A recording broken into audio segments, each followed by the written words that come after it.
வணக்கம் மக்களே. இன்னைக்கு பல பேர் மனசுல இருக்க ஒரே கேள்வி, தமிழ்நாடு அரசு இந்த புதிய அரசும் மக்களுக்கு இலவச திட்டங்களை கொடுக்கறாங்க. எதுக்கு இலவசங்களை கொடுக்க வேண்டும்? அதற்கு பதிலாக வேலை வாய்ப்பை கொடுக்கலாம் இல்லையா அப்படின்னு கேட்குறாங்க.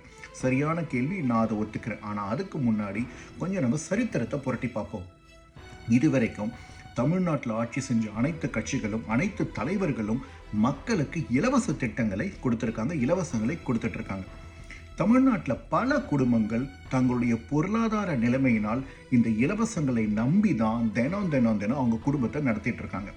இந்த இலவசங்களை புதிதாக வந்த அரசு நிறுத்தினால் அந்த குடும்பங்கள்லாம் ரொம்பவே கஷ்டப்படும். ஸோ அதனால் இந்த இலவச திட்டங்களை தொடர்ந்து கொடுத்துக்கிட்டே தான் இருக்கணும்.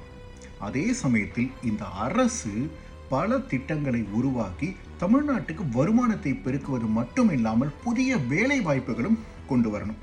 அப்படி வேலை வாய்ப்பை கொண்டு வந்தால் இந்த பொருளாதார அடிப்படையில் கஷ்டப்படும் அனைத்து குடும்பங்களும் இந்த வேலை வாய்ப்பு மூலயமா அவங்களுடைய வருமானம் பெருகும். இந்த வருமானம் பெருக பெருக பெருக இவங்க அரசு கொடுக்குற அந்த இலவச திட்டங்களை நம்பி அவங்க வாழ்க்கையை நடத்த மாட்டாங்க. அப்படி செஞ்சாங்கன்னா எல்லாருமே வேலைக்கு போவாங்க, எல்லாருமே சம்பாதிப்பாங்க. இந்த அரசு கொடுக்குற இலவசங்களை நம்பி யாருமே இருக்க மாட்டாங்க. அதனால தான் இந்த அரசு வந்த உடனே எல்லா இலவசையும் நிறுத்திட்டா பல குடும்பங்கள் கஷ்டப்படும். தமிழ்நாட்டுடைய பொருளாதாரமே மொத்தமாக சரிஞ்சிடும். அதனால் இந்த இலவசங்களை தொடர்ந்துக்கிட்டே புது புது திட்டங்களை கொண்டு வந்து வேலை வாய்ப்பையும் வருமானத்தையும் கொடுத்தாங்கன்னா ஆட்டோமேட்டிக்காக இதெல்லாம் தானாகவே சரியாயிடும். என்னுடைய கருத்தெல்லாம் பிடிச்சிருந்தா மறக்காமல் என்ன ஃபாலோ பண்ணுங்கள்.